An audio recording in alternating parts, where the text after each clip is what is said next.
mapagsabay ni Lolo Juanito ang paghahanap buhay at pag-aalaga sa apo na iniwan sa kanya ang kanyang katulong, basket o bukag.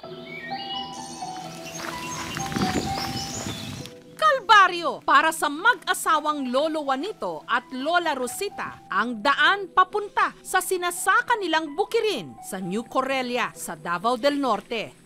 Habang sukbit-sukbit ni Lolo Juanito sa kanyang likod ang bukag o basket na ang laman hindi mga inaning pananim kundi ang 1 taong gulang pa lang niyang apo sa tuhod na si Javel. Si Lolo Juanito wala ring sapin sa paa sa pagbagtas ng mabato pa namang kalsada. Kaya kumakay, madlukog madamag ko diya sa kwan, bakilig manggudya. Ang talagang buwis buhay, ang pagbaba sa matarik na bangin.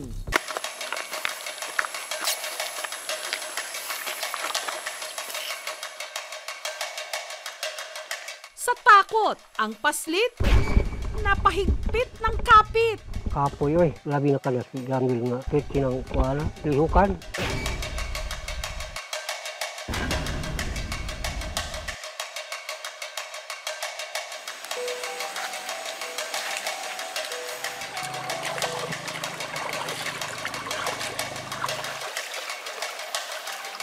Makalipas ang 30 minuto, narating na nina Lolo at Lola ang bukiring ito sa barangay Maripong kung saan nakikitanim sila. Malain po na kung lawas baka kapuyong ko ba. Kung di sa pagmulihok, di man tuwa masay makaon.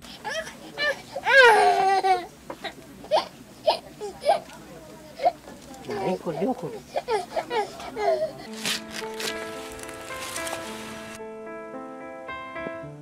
Sa pagod, nakatulog na si Javel. Delikado man para sa mga senior citizen gaya nila na lumabas ngayong may pandemya, wala raw silang magawa kundi kayod kalabaw. Lalo pat wala silang ibang inaasahan sa pambili ng gatas ng kanilang apo sa tuhod. Gabis ko gabi, balanghoy, kamuti, tagdos na ang halin niya. Ipalit na akong makaon sa bata. Wa man ko'y mahimo, wa man ko'y kapalit bukas. Mantod nga, adun ako'y mga silingan na nga ayaw ko dito sa mga silingan. Bago dumilim, sina Lola Rosita at Lolo Juanito umalis na ng bukid.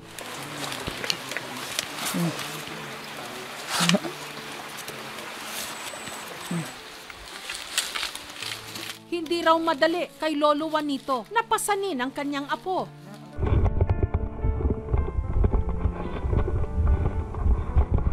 Bukod sa mahina na ang kanyang likod, nagsisimula na rin daw lumabo ang kanyang paningin. Kaya pa baktas, tay? Kaya pa.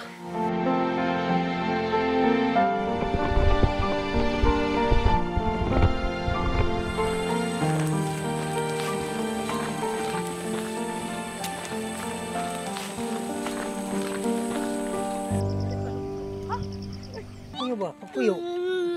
Hindi nakatapos ng pag-aaral sina Lola Rosita at Lolo Juanito. Pareho silang no read, no write. Kaya naman pati sa pagtitinda nila ng kanilang mga produkto, madalas daw silang maloko. Tiguang na ko, kay kausaban po sa akong pamuyo.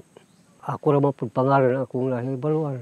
Suwat E, B, C, G, I, G. Nalisilang ko kayo, di man ko makabasa pa. Gayunman, sinisikap pa rin daw ni Lolo Juanito na sumulat at bumilang bilang paghahanda na rin paglaki ni Javel. 1, 2. At kailangan na nila itong turuan ding magsulat at magbilang para raw hindi sana matulad sa kanila. Mga isip ako, na makatublos ako ibalura ko. 1 taong gulang pa lang si Javel pero nakikitaan na raw nila ito ng hilig sa pagkanta at pagsayaw. Ampo na ko siya kay mupalambo sa iyang pagkabata antid nga siya muda ko. Ginoo, tabangan po siya nga siya para makapaidukan. Ang tanong, nasaan na ba ang mga tunay na magulang ng bata? Bakit sila pang mga matanda ang nag-aalaga sa kanya? Sa tapat lang naman daw ng bahay ni na Lolo, ang bahay ng mga magulang ni Javel. Nagtrabaho yung nanay niya doon sa Davao. Ako rin, nagtrabaho din ako din sa Panabo. Tapos iniwan siya ng nanay sa lolo niya. Ay, cute! Pero ang bata, mas malapit daw talaga ang loob sa dalawang matanda. Dahil sila na rin ang nag-alaga sa kanya nung ito'y mag-aanim na buwang gulang pa lang. Mas close nga yung lolo niya at si Jamer eh. Masakit talaga kasi pag galing ako dun sa trabaho, gusto ko niya kapin, hindi na malapit sa akin. Ayaw, ilagay naiinggit ako, masakit sa pakiramdam. Hindi naman siguro magganito yung anak ko. Umiwas sa akin kung hindi ko naman siya iniwan, yung maliit pa siya. Katulad ng kanilang Lolo Juanito at Lola Rosita, hindi rin nakatapos ng pag-aaral sina Angel at Javel. Mahirap talaga. Sumisi nga ako, sabi ko, sana noon, before ako nag-asawa po, nag-aral muna ako. Kaya si Angel namamasukan bilang kasambahay. Ang kanyang mister, rumaraket bilang pintor. Pero pareho silang nawalan ng trabaho nung nagka-lockdown. May mga time po na umiyak talaga ako. Isa lang yung anak natin, tapos hindi natin may bigay sa anak natin. Sa kabila ng hirap ng kanilang buhay, si Lolo Juanito hindi pa rin daw nakakalimot magpasalamat sa Diyos. Kasakasama pa rin si Javel na nakasakay sa bukag. Linggo-linggo silang nagsisimba.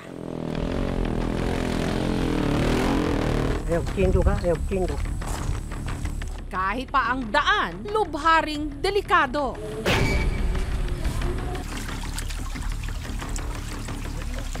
Akong gibaba kay laloy naman ko sa iya kay musigi maghilak di naggamit ko ng kuan basket ng bukag ako lang di sulod na.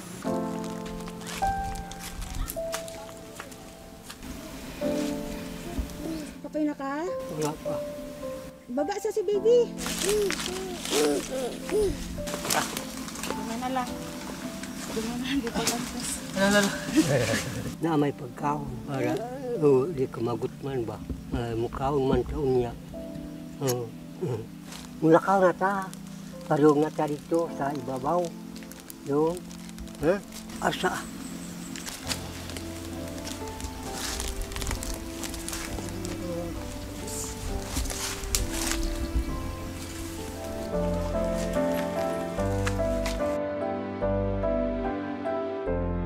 Kalian ko sa Ginoo nga ako ako'y kusog.